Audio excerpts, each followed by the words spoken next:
You are listening to What It's Like with Luce, a podcast highlighting ordinary people doing extraordinary things. I'm your host Lucy Norris, and on today's episode I'm chatting to one of Ireland's favourite DJs and radio hosts. Tuning into a show while studying one day, this week's guest knew he had a love for broadcast from the moment he heard it. Calling up his local station asking for a slot soon led to numerous opportunities that would shape the stellar resume he's created thus far. Working at stations such as Beat, Spin 1038 and Spin Southwest, he spent many years stretching himself 7 days a week between the radio booth and nightclubs and festivals, where he made a real go at his other passion, DJing. Now almost 10 years into his career, and having managed to strike the perfect balance between performing at venues and hosting shows on Spin, here's what it's like to be Marty Guilfoyle. Before we get stuck into the episode, I just wanted to say that if there is a drop in sound quality throughout, I'm very sorry. But in respect of social distancing during COVID-19, I've had to record episodes remotely. In this challenging time, we're all trying our best, so I really hope everyone is staying safe and that you enjoy the episode. Welcome, Marty. Thank you so much for coming on and chatting with me today. I think it'd be a really nice starting point and chat a little bit about what it was like for you growing up. I think you're from Dublin, is that right? I am from Dublin, yeah. I'm from Knockline, which is in between Dundrum and Tallaght. Not a lot of people have heard of it who are outside Dublin. So I just say, yeah, I'm from in between Dundrum and Tallaght, and people know Tallaght and people know Dundrum, so they can kind of go, oh, okay. And what was it like growing up for you? Were you always really interested in entertainment and things like that, or is that something that you discovered later on? It was something that I was always interested in, for sure. It goes back as far as when I was in like 4th or 5th class. I remember it so well. I never actually entered our like local talent show, the Knockline Community Centre talent show. I never actually entered it, but I remember when I heard about it and what it was when must have been like 10 years old. I loved the idea of it. I wanted to actually go up on stage and sing a Linkin Park song with my friend Niall, their song Paper Cut. We didn't do it in the end, but I'm kind of glad I didn't, because I cannot sing. But I remember going to drama school as well when I was a kid. My parents had me in a drama school in Farnham. Funny enough, I never took to the acting. Like I as a kid, I did pretty good. Like they had me on ads and stuff, and I was like, they had me going to castings in Alpha Fair City as a young guy, and I was never into it. I never really wanted to do it, so I gave it up. I ended up going back to like the TV work when I was like a late teen, early 20s, just doing extra work and stuff. That was more so just for income. But yeah, definitely when I started out, like I think I always did want to have something to do with entertainment. I think I didn't know what it was exactly. I think I liked the idea of making people smile at an early age, for sure, but I hadn't figured out exactly how I wanted to do that, if that makes sense. Yeah, no, it does. And I think what's interesting, I had a little stalk of your LinkedIn before this, but you studied international business in DIT. So I guess why did you decide to do that and maybe not, I know you didn't like acting, but go down studying in more kind of like a conservatoire type of space, or studying entertainment in university? That is such a good question. And like, it's funny because anyone who ever wants to do radio or work in media or be a DJ, the first thing they always ask me is, I'm thinking of studying radio, I'm thinking of studying communications in DCU or whatever. And like, is that a good idea? What did you do? And they always get really deflated when I tell them that I actually did business, French and Spanish in DIT. Because I got into radio when I was in school. So a community radio station in Lucan called Liffey Sound. I just rang them up one day and I was like, hey, my name is Martin. I really want to be on the radio, and because I was listening to the radio at home while I was studying for my Leaving Cert, and I just loved what the guy was doing, and I was like, I can't remember who it was. I do remember I was listening to 98 FM, and I was like, I just Googled radio stations near me, and they just brought me down after an hour. There's a guy called Fran Walsh. I have him to thank for so much. He was kind of like, you can't just ring up a radio station and tell them that you want to be on it, but we kind of like your confidence, so if you can get down to us this evening, we'd love to have a chat with you. And I actually went down to him, and he was doing his own radio show on Liffey Sound, and he ended up bringing me on as a guest for a few minutes, and I just got the bug. And because I'd gotten into work with them, my guidance counselor was kind of like, look, you're working in radio right now. You've kind of made a step towards it. like when it came down to the studying, business and French were my strong points. Like I put so much work into accounting and business in my leaving cert. Like they were my A1s. Like, and she was like, well, why don't you just do a degree in your strong points and then, you know, keep doing radio and decide it's a job. I didn't like that idea at all because I was like, no, I want to learn about radio. But I took her advice, and that's why I did it. Initially, I was actually meant to go and do business and law in Trinity, but you know the way the point system works, that if you get the points on the button, you go into random selection, and so they give out all the spaces to everybody who has above the points, and then how many spaces are left, they literally put the rest of people into a hat, and then they pick them out. And I didn't get picked out to start that year. I was heartbroken, and the funny thing was that I actually went in to get 2 exam papers recorrected, and they both went up 25 points. So I was way above it. But it was a blessing in disguise. I remember getting on to Trinity, and I was like, guys, I have more than the points I need. And they got back to me, and they were like, look, the course is full. We can give you a place next September. And I was like, I'm not waiting a year to start college. So I ended up going to DIT because they offered me a basketball scholarship instead. And the real reason that I ended up in DIT then was not because I wanted to do the languages, but because my guidance counselor said it was a good idea, and at the time I loved basketball. So easy choice then. it's not very practical, I know, but that was how I was thinking. I was like, well, I love basketball. They're offering a scholarship, and I don't want to wait a year to start college because I love doing radio on the side. I just want to get the piece of paper. So that I was like, yeah, I'll go to DIT, and I loved it. It was the best thing that's ever happened to me. I was like, oh my, I'm so happy that all happened in the end. At the time, I was obviously heartbroken, but it worked out for the best for sure. Yeah, I think it's always weird how things happen for a reason. I'm also interested to know why you did decide to even go down the college route in the first place if you knew that you wanted to work in radio. Did you ever just have moments where you thought at 18, go and try, make it in the industry yourself? Yes, so many. Like that was my number. That was what I really wanted to do.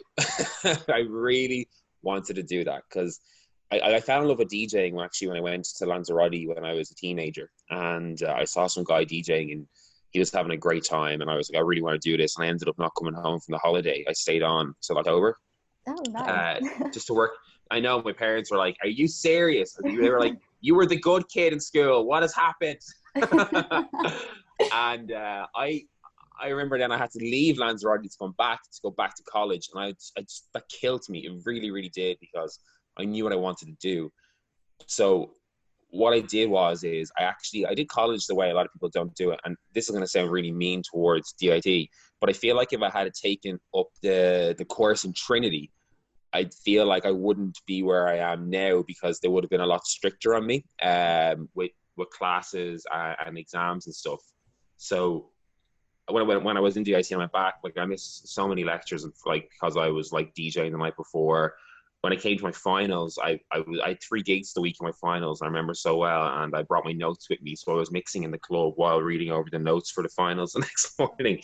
And I just knew that's what I wanted to do. But I love my parents so much, and like they are always right, to be fair. But like they were like, look, you do need to go to college and get that piece of paper. It crossed my mind briefly, I remember, in the July of the year, to maybe go to Griffith College and do, I think it was a media and journalism degree. I think that kind of played in my mind for a day or two, because that would have been in the same field. But we ended up just sticking with DIT, and when it came out, when the CAO results came out. So yeah, it did cross my mind. It's a great question. It really did. But I had to just suck it in and go, no, I got to go to college. I got to get that piece of paper. And I just did it in a way, like I had barely any nights out, because like my job was a night out. So I didn't miss out on a lot like that. But I don't regret it. I really don't.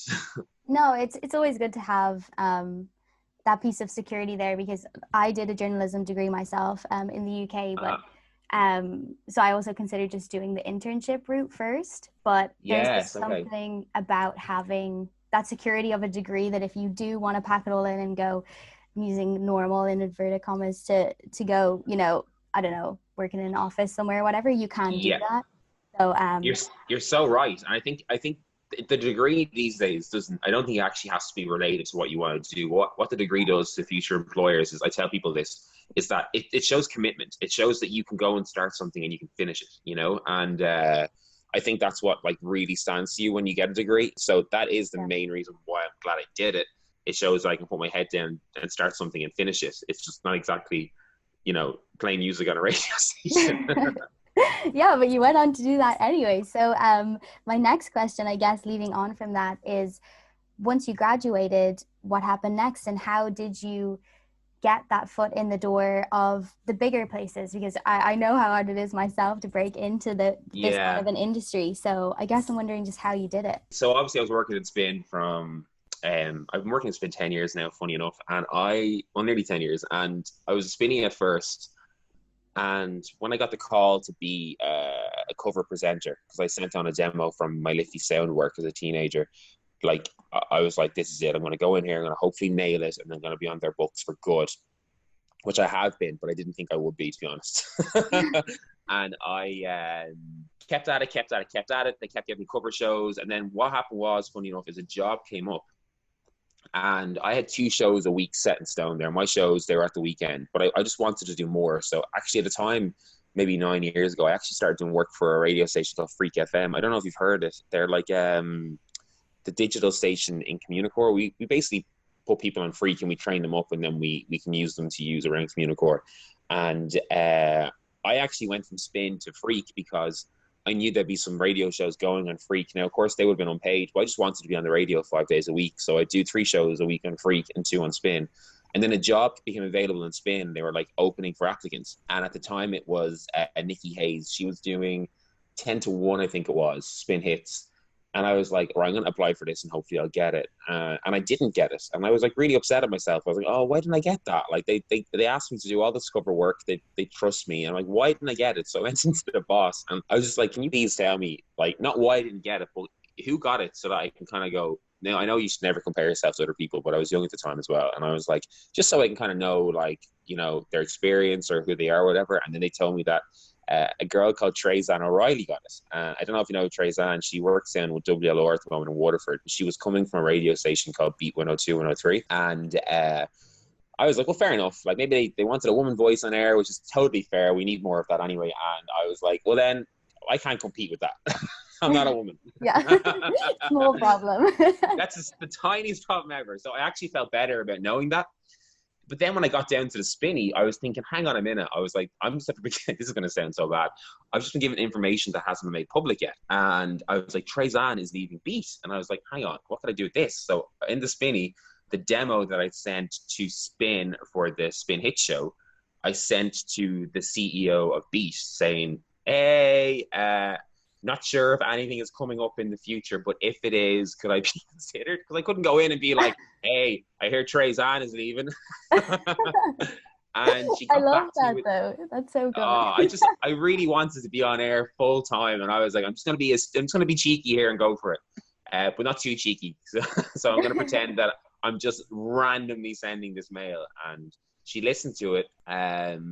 She liked it, and within an hour I had organized, and I say interview in inverted commas, because they had figured out, they already decided that they were going to give it to me, but they did have to, be formal and all that. And I went down to Waterford, had a chat with them, and I went from basically not getting the show on Spin to having a full-time show on Beat in Waterford.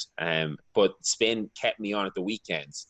So I was working 7 days a week. I was doing 2 shows on Spin, and then I was actually doing 6 shows on Beat, but one was recorded. It was a dance mix. And it just started from there. That was it. That was the moment where I couldn't believe. I was upset. I was so heartbroken that I didn't get that full-time radio job. And within an hour, I felt like I'd been given a different one in a different county. And my emotions that day were just all over the place. That was such a smart move, though, because I didn't know what you were going to say there when you said, oh, I have this information. I was like, oh, did you leak it or something to the press? Oh, no. To try sabotage everybody. Yeah. No. That wouldn't be a bad idea either if you're into that sort of stuff. But and a lot of people in our industry are. But no, I didn't go down that route. No, I just was like, I just really want to be on the radio. And when I did more research on Beat, I just realized that they were like the Spin of the Southeast. They were just like the same as Spin. Like it was just a perfect move. It really, really was. And I have them to thank for so much. Like Gabrielle Cummins and Noel Power down there brought me down. They pretty much said, you can do what you want, and if you go too far, we'll pull you back. So they really just let me go into a radio show and just, like, as cheesy as it sounds, just find myself as a presenter. And they were cool to do that. And then I actually ended up winning an IMRO radio award with them for DJ of the Year. I got the silver from them, and that was all down to their guidance and all. And it was great. It really, really was. Like, it literally all started from failure. It was great. I love that, because, like, you always hear about these things. They're like, oh, you read those quotes online, and they're like, you learn from your mistakes and you progress. And you're kind of thinking, oh, but I don't want mistakes. I want to get this job. You know what I mean? Like, I understand, Mr. Instagrammer, what you're trying to tell me here, but I don't want the mistakes. I want my dream job. Yeah. And then this happened, and I was like, oh my God, I failed and I learned from it. Like, I was like, all these quotes that I've been reading, getting angry at, I was like, it actually happened to me. So yeah, I was like really obsessed, and then I went to being really happy in the space of 60 minutes. Like, no, that's such a good story. I love that, and exactly what you said, how it all came out of failure. It's good to hear. I think that it all just didn't happen so seamlessly. You just walked out of college into spin, and everything just worked out. Because it looks like that from the outside. Of course, you're so right. Everything looks like that from the outside. And don't get me wrong, I wish it did. Like, I really do. But no, it didn't. There was a lot of jobs in spin that I did now that I look back on and I'm like, oh my God, I can't believe I did that. Like, dressing up as a superhero, running around Dublin, giving people vouchers and stuff. Like, there was a lot of bits that people don't see now that I did that I'd say they'll pop up as throwbacks now in the next year if I'm looking for content. Yeah. But I don't regret it all either. Like, it was fun, you know what I mean? It just wasn't what I expected to be doing when I got working with a radio station. But it worked out in the end, I guess. After you finished at Beat, you went back to Spin 103.8. Is that right? So I was always with Spin 103 at the weekends, but we have a sister station called Spin South West down in Limerick, and they cover Limerick, Tipperary, parts of Cork, Clare, Laois, like Galway as well. Huge catchment area. And the CEO of a Spin is also the CEO of Spin South West. And at the time, the CEO, after I won the IMRO award, he rang me and he was like, "Hey, look, we want you back in the family." And I was like, "Oh no!" I was only with Beat 9 months. I wasn't expecting to not be there, like, past the year, because I was having so much fun down there. I really, really was. And he said, "We have a breakfast show position on Spin South West if you're up for it." And initially I said no, because I'm not a morning person. I really amn't. But anyway, after a second and a third call, he twisted my arm, and I ended up going to Spin South West in Limerick for nearly 3 years. So I did a breakfast show. I did a breakfast show on Spin South West, and then I was doing shows on Spin Dublin at the weekend.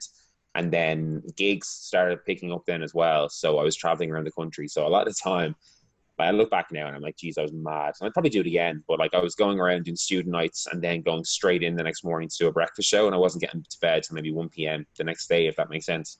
So yeah, so that was a little, well, I wouldn't say a little stop. So like Ness and McGann took me in down there and really taught me what breakfast radio was all about. Like, breakfast radio is so prestigious. It's like this thing, because everybody has their routine, not in radio, but in life. And a lot of the time, the breakfast presenter becomes part of their life because, their alarm goes off at 7:30, they're in the car by 8, and the radio's on, and then they have those people with them all through the week. You know what I mean? So there's a special, like, this little special prestige attached to breakfast radio. And I was like delighted to do it. I ended up leaving it myself because I just thought it was too much, because like nightclub DJing and festival DJing became pretty big for me.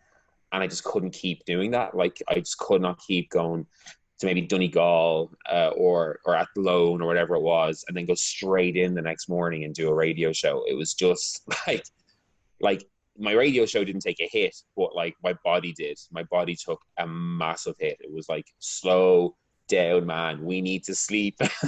So yeah. So then after that, I came back to Dublin full time with Spin. So. And which do you think you prefer? The more radio presenting side of things or the DJing? There is so many differences, but I've actually been looking to find the balance where I love them both. So the reason why I left Spin South West is, at the time, my love really was going towards DJing. At the time, I'd started working with a guy called Conor McAvoy on music and stuff, and I was really enjoying working with him, putting out tracks. And I was like, oh my God, I love this. This is what I would love to do full time. Like, I love radio, but I love this. I'd love to do like part-time radio and this full time.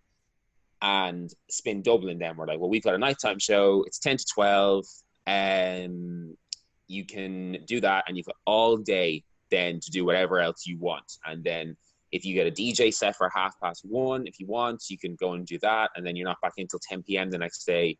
And it just worked out perfectly. It was just, so now I love them both because I get to do both of them and neither of them take a hit. You know, I felt like my radio show was taking a hit when I was like doing all-nighters and stuff. But now it's a case of where I can do my gig and actually just go to bed and not have to worry about getting up at 6:30. And I go in and do my radio show the next night. And if I have a gig, I can go do that as well. And then my working day has now become like 10 p.m. to 4 a.m. Or sometimes 7 or 8 p.m. And I love it. I absolutely love it. I get to do things like this, like talk to you. And it's like 10 to it's like nearly midday. That must be quite weird for you, though, almost living at the night while everyone else lives in the day. It is a bit because like it affects like little things you never think it would affect, like friendships, relationships and stuff with people who all have like normal jobs. And the reason why I say normal is not saying that my job isn't normal, but the hours are not normal. The majority of people do work during the day, and if you're working evenings and they're working during the day, you usually have to wait for both of you to have a day off before you can hang out, which tends to be Saturday for most people. But then I'm on the road somewhere to go do a nightclub gig somewhere, so that's the only way it affects it. Though I've got a great group of friends and stuff who totally get it. Like they'd never be at me or angry if I'm not about because I've got work. They really are understanding. So that's the only way it affects my social life, really. But like during isolation, and I don't know if you're the same, I've been kind of liking the whole like like you haven't got that pressure to have to see everyone and all that. And yeah, I've been kind of like, I was kind of like, because me and my friend, we were like, they also work nights, and we were like, are we just isolators all year round? Like, like, is that what we are? That we just love having our day to ourselves and just going to work in the evening? And I don't know how you've been finding it, but there kind of has been like less of a pressure to see everyone or communicate with everyone, because you can't. Like, there's nothing you can do. You've also mentioned a lot throughout this conversation about your DJing, and I just want to go into that a little bit more and talk about maybe when that kicked off. I know you performed or did a gig at XTRA Croatia as well. So can you talk a little bit about when that started to really take off as its own separate entity, I guess, away from the radio? Oh, that's a throwback and a half. I forgot about that. That was so much fun. That was so much fun. Croatia is beautiful. Like it was in Split. I don't know if you've been before. Yeah, I've been there. It's really nice. Isn't it stunning? Like the architecture, the people, the whole lot. It's amazing. It kind of started for me when a girl called Rachel gave me a shot to DJ at a nightclub on Neeson Street, and they gave me a shot to basically be their resident DJ, and I just fell in love with it. Now, at the time, I think I was actually technically a poor DJ, but I learned in there. I really did. Like I just learned how to like do everything that was needed to do a gig. Like those are long gigs. I don't do those kind of gigs anymore. But from that, then I got the attention of a DJ agency in Ireland who took me on board, and they started getting me stuff around the country. I'm not with them anymore. Like, they're great and all. I just was like, I just wanted to go out by myself in the end. But they really then took me on board, and they would throw me gigs, and ended up getting a residency in Arklow. That was one of my first residencies ever, along with the NB nightclub one, in this like tiny club. Like this, I'd say it fit 300 people. It was called Cube because it was a box. Like, the name of the nightclub was Cube. But it was so much fun. It was just sweaty nightclub fun, and I loved it. I really, really did. And when I couldn't work there anymore, it did upset me a little bit, because I was like, I have them to thank for so much as well, because they took me in every single week. So yeah, that's really how it happened. And then obviously with social media, it was starting to kind of get bigger back then. Like at the time, Twitter was the big thing. And I was just posting videos of my gigs and stuff on Twitter, and I was kind of like, man, we'll just leave them up and see what happens. And then Vine became a thing, and I put loads of work into that. And I think I just started getting people's attention as this just kind of this lunatic who just loves playing music and playing edits that he makes in ways that they haven't heard before. And yeah, it really, from then, just bookings were just coming in left, right and center. And like now that's why I feel so fidgety, because I'm like, I hope they still want me. They will, I'm sure. I'm like, what if clubs never open again? Like, but No, so I think yeah, clubs are too much a part of, especially in this country, like our identity to not open again. So that is such a good point. You're so right. They actually are a part of our identity. They really, really are. yeah, So like I don't eat meat, but like I know people could never imagine like going to a nightclub, never going to a nightclub again and getting their taco fries or their chili fries or their chicken fillet roll at the end of a night out. Like that just has to happen again. It just has to. yeah, no, it does. It does. So I think you've had such an interesting career and you've really made two. So I know people might think they link a lot, but I'm sure it took a lot of work to get both DJing and presenting off the ground. I know that social media has played quite a big role in what I'm going to ask you next for most people, but do you think there is a secret to building that personal brand that you've established for yourself and get to a position where, you know, you as a person, people will hire you as a person before they even look at what you can do? Got you, yes. And that's actually a really good question, because I do think that a lot of the gigs that I was getting, like the amount of gigs that I do that people come up at the end and they go, oh my God, you're actually a good DJ. Or, oh my God, you're actually sound in person. And like, I get that all the time. Like, and I'm just like, what am I doing online that gives off the vibe? I'm neither of those. But what I think it is that stereotypical DJs would be, they'd be kind of cool and like you wouldn't know much about them. They go in, they're doing their mixing, they're playing their underground music and stuff, and online it's all about that. Whereas like I just like I've always just been myself. Like I've been told by like managers have had before, have been like, you should probably tone down this if you want to go do this and stuff, and I'm just like, well no, like I'm not going to do that. Like I'm just going to always just be myself. And yeah, I started getting some gigs were actually coming in from people who didn't even know if I was a good DJ or not, but they just wanted to be associated with social media. Which is How does funny. that make you feel when you get requests like that? That they Not bad. Like you think it would offend you, but it actually doesn't, because it all helps at the end of the day. It is just like I said, when people are like, "Oh my God, I can't believe you're sound in person," or "You're actually a good DJ." Like I never ever post videos of me mixing or anything. Like I did once, because we did a charity gig there over lockdown for the frontline staff. Like I'd never ever post videos of me mixing, because I just don't think people are interested in it. Like they can hear it, and like that to me is what you, when it comes to mixing, that's what the best part of it is. You can hear something that you haven't heard before.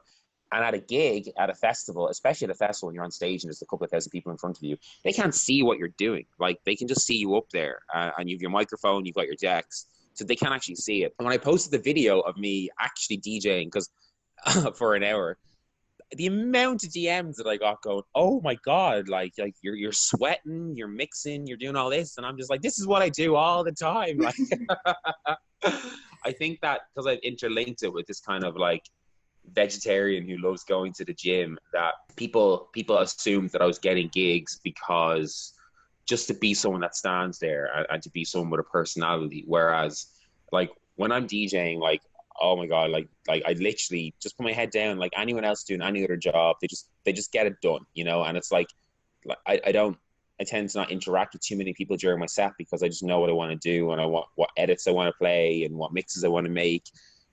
And people just get shocked when they see me doing that. I don't know what it is or why it is, but it's just something that I've never been able to put my finger on. It could be a luck thing. I don't know. I honestly don't know. But it's worked out in the end. Yeah, no, definitely. I think I don't know, just from observations, I think it's that accessibility point where people working in traditionally really exclusive industries, you know, that celebrity-esque thing, DJing, all that kind of thing. It's such a tight-knit world that by you giving that little bit of access into it, people are so interested to see what you do every day, you know, and stuff like that. So I think you've struck a really cool balance between showing you as a person and then also letting that little insight into your everyday world, I guess. You're so right, because there's an assumption, isn't there, that if you work in this field that you don't do anything, you know. I think I get that all the time. I'd say you do, and I believe it. I really do believe it. And especially with me, like going in and doing a radio show for 2 hours when I'm playing music and having chat, like it is my job, but I do know there's people who are looking at going, oh my God, that is so easy. He has it so handy. And you're like, hang on a minute. I did research for this. There was so much, so many other things that went on behind this. Like, one thing I've learned over lockdown is that, you know, our most valuable thing is time. It really, really is.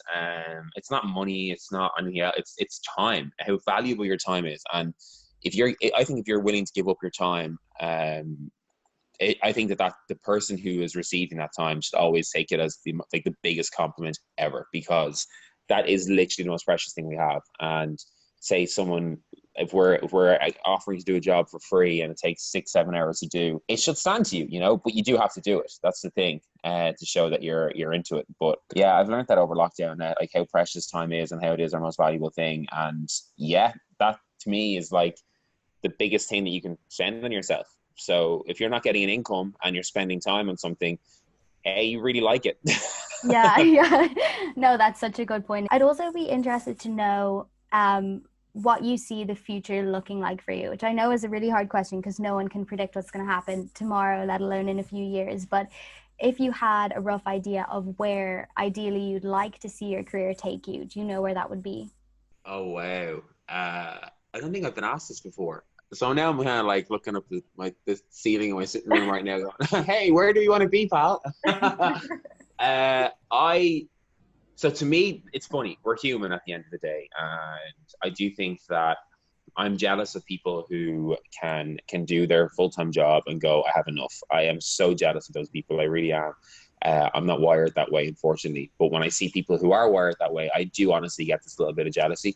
It's the only time that I get jealous, because I just see them happily set aside a certain amount of hours a week, and they get their income from that, and then they do everything else outside of that. And I do get jealous. Now, that being said, I do love what I do as well.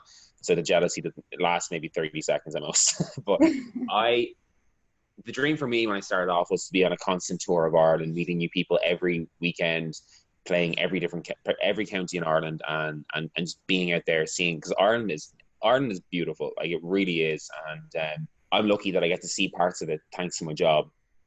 But obviously with years of doing that became, well, hang on a minute, like when gigs started coming abroad, like between, like you said, Croatia and then China, and then like going to Ibiza for work and Magaluf and stuff, I was kind of like, okay, hold on, the world is beautiful. Ireland, you're beautiful, yes, don't get me wrong, you're beautiful, but the world is beautiful as well. Yeah. So I've gotten to a stage now where I want to reduce the number of gigs I'm doing in Ireland a week and substitute one of them with a gig abroad. And that to me, at this stage, would make me happy. Now, I'm not saying I'm not happy, but like I said, we're all human, and sometimes you get to where you want to be, and then you go, wait a minute, you can go a little bit further here? Okay, I'd like to go a little bit further. So that's where I'm at. I think that if you gave me that in a couple of years, I would definitely be happy with that. But then again, we could chat in a couple of years again, Lucy, and I could go, guess what? I'm not happy. I think happy is such a subjective thing, though. I mean, yeah. Every time you reach that target, then I think especially if you're in any way entrepreneurial or working for yourself, there's always targets that you set, and then once you reach them, it's like, okay, well, now I have a new one. And it's like what you said about being jealous of people that are okay with putting it down and leaving it.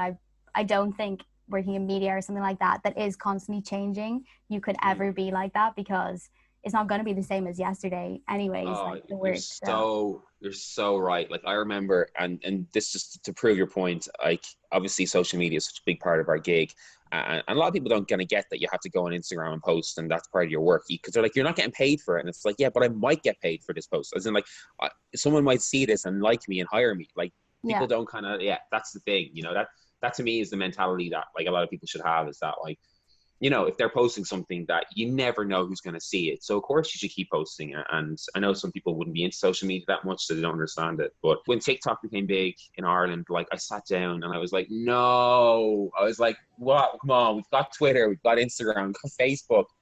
Like, depending on who you are, you've got Tinder, you've got Bumble, and it's like, what? Now there's another app like that we have to go on. Yeah, it's a lot after a while. I kept putting it aside, and I was like, no. And eventually I just was like, look, my demographic is on this, and I need to be on it as well. Now, obviously, I'm glad I did it in the end, but like it was just to prove your point exactly. It's like you just never know what you're going to have to add to your job. this is the thing that you're talking about. It's like, I have to be on this, and I don't want to be, but I have to be. But now I love it. Yeah, I have to admit I haven't ventured into the whole TikTok world yet because it just scares me a little. I don't really know what I would do on there. No, I totally understand why. And funny enough, people are more critical on TikTok, so that would be enough of a reason to scare anyone. But I don't know if you've heard of Steve K. He does this show. Yeah, he does a show and spin between 3 and 7.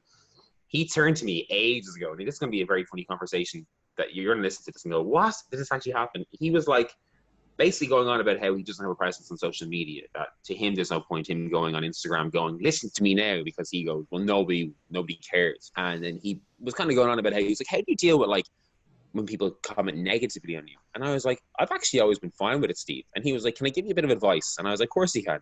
He goes, I'm laughing because it's so funny, but he's so right. He was like, just be Beyonce. I was like staring blankly at him like, what? What do you want me to do here? He was like, be Beyonce. And he was like, anytime someone comments negatively on it, just ignore them. He was like, look at Beyonce. Look at her husband. Look at her family. Look at her life. She's living the life. Do you think that she gets annoyed when someone puts a bad comment on her Instagram post? And I was like, she definitely doesn't know. And ever since he said that to me, I genuinely mean it. If someone writes to me negatively, if they put a negative comment, they tweet me negatively, I just ignore it. I just honestly do not say anything to it at all. And it's really hard at first, especially when you're being accused of doing something that you didn't do, or someone is having a go at something you did, but they know nothing about it. Like, you know, your human instinct is to prove this person wrong, but the satisfaction you get out of just not replying is just amazing. And that was all thanks to Steve. Be Beyonce. I was like, okay, I'm gonna go be Beyonce. So I love that. No, it is so true. It's the worst thing you can do is ignore it, because all they want is attention, I think, in those kind of situations. It's really clear to see, for anyone listening, and even anyone that knows about you, that you've definitely experienced success in your career. So I'd be really interested to know what your personal definition of success is. Oh, wow. I've learned this has changed over the course of the last 10 years, for sure. Success to me, when someone asked me what success was, to me, it always would have been being in a job. I always related it to work for some strange reason. It was always like, if you're successful, I automatically was like, they've got a job that they are happy with and they're making loads of money and they're happy. But that has really changed over the last couple of years. Like, success to me now isn't even job related. It's just literally you having a smile on your face as much as you can, really. Like, I know everyone can't be smiling all the time, but to me, if you're successful now, you're happy more of the time than you are sad. And it's just, I know it sounds mad. You're like, geez, Marty, this is very deep. Where are you going with this? Like, but, no, that's why I asked the question. yeah, no, I know. I'm like, well, let me take you back to 1918. I know. I do think it's happiness. I really, really do. And that doesn't have to be from your work. And I know especially in media, most jobs, really, people kind of get sucked into this whole, I will be happy when I have this job, and then that will lead to happiness around me. That was me. That really was me. And I've learned that's just like not success to me at all. Success, I think, is just being happy with everything. And then I just have one more question for you, and I'm going to let you go. If I put your 10-year-old self in front of you today, having been through everything you've been through, both in your career and in your life in general, what's the biggest piece of advice you'd give that 10-year-old self moving forward in life? Oh, wow. Oh my God. No, I love it. Oh my God. So I'm sitting in front of 10-year-old Marty right now, who, well, first of all, I'll say congratulations to him for losing the weight. Like, damn, you're a pudgy kid, man. You're going to have to lose that weight. But you're going to, so don't worry. Oh my God. The advice I'd give him,